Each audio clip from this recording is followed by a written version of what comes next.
കയറാടി കൈതച്ചിറയിൽ പുലിയെ കണ്ടതായി പ്രദേശവാസികൾ. അവിടെ കുറച്ചു നേരം ലൈറ്റ് അടിച്ചപ്പോൾ അവിടെ കിടന്നു.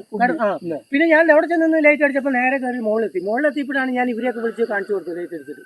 ലൈറ്റ് അടിക്കാൻ ഞാൻ അവിടെ വരെ ചെന്നു. അന്നേരം പുള്ളി അവിടെ ലൈറ്റ് അടിച്ചപ്പോൾ അങ്ങനെ നടന്നു. അവിടെ വരെ പോയി തിരിച്ച് അങ്ങോട്ട് ഇങ്ങനെ നടക്കുക. വാളൊക്കെ ഇങ്ങനെ വളർന്നിട്ട് നമുക്ക് ശരിക്കും കാണാൻ ഫോട്ടോ. കൈതച്ചിറ കിഴക്കേൽ മനോജിന്റെ വീട്ടിലെ വളർത്തുനായ അസാധാരണമായി ശബ്ദമുണ്ടാക്കുന്നത് കേട്ട് നോക്കിയപ്പോൾ പുലി ഓടിപ്പോകുന്നത് കണ്ടതായാണ് വീട്ടുകാർ പറയുന്നത്.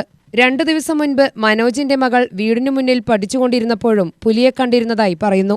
2 ആഴ്ച മുൻപ് കിഴക്കേൽ ശാന്ത വിജയന്റെ വീട്ടിലെ വളർത്തുനായയുടെ പകുതി ഭക്ഷിച്ച ജഡം കണ്ടെത്തിയിരുന്നു. നായയെ പുലി പിടിച്ചതായാണ് പ്രദേശവാസികൾ സംശയം പ്രകടിപ്പിച്ചത്. ജനങ്ങളുടെ ആശങ്ക അകറ്റാൻ പ്രദേശത്ത് കൂട് സ്ഥാപിക്കണമെന്ന് വാർഡ് മെമ്പർ ജോബി ബിജു ആവശ്യപ്പെട്ടു. വനം വകുപ്പ് ഉദ്യോഗസ്ഥരും ജനപ്രതിനിധികളും വനസംരക്ഷണ സമിതി അംഗങ്ങളും സ്ഥലം സന്ദർശിച്ചു. UTV news, Palakkad.